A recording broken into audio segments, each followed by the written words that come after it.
each of you for being here today. And as I've listened to your testimony and your answers to questions, Mr. Chairman, one of the things that has been of concern to me today is that there is apparent your concern or outrage over some of the books and things that are being banned or omitted or disallowed, but there has been nothing said about what big tech platforms or major publishers are doing by banning or refusing to work with conservative authors.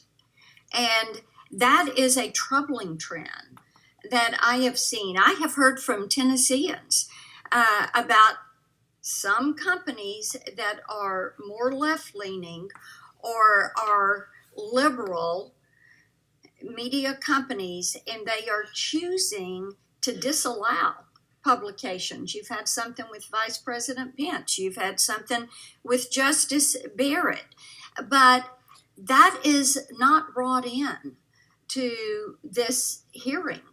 And there are two discussions that ought to be taking place, because we do have very talented people that are being blocked out of that publishing and that distribution network. So that is of concern to me. Ms. Neely, in your testimony, you did talk a little bit about some of the egregious attempts that the left has made to silence anyone that doesn't agree with them, to remove publishing deals, to disallow distribution on platforms. So I want to give you the opportunity to talk a little bit more about that and the effect that that has. Your microphone. Parents are being intimidated, challenged, and canceled for speaking up. And I think, aside from the big tech platforms, what also concerns me is the state action that is being taken. You know, as much as we talk about this at the districts that might be discussing what a book can or can't be in a school district, I think it's also worth discussing the local control, the issue that Mr. Giannoulis mentioned, about districts that are actually removing control from families. In Montgomery County, Maryland, in Dearborn, Michigan, there have been countless Muslim families that have spoken up because they want the right to opt their children out of sexually explicit lesson plans. They are being denied that opportunity. They are being forced to have their children read books, again, that are graphic, that are sexual. And these are books that not only maybe aren't relevant to the curriculum, but that don't comport with their family values. Those decisions are being taken away by localities. In some states, there are efforts by state actors, by the states themselves as well. This is something that parents are concerned with. And so to conflate that issue, that I don't want my child to be forced to read something with a book that is being burned in Nazi Germany, is disingenuous and false.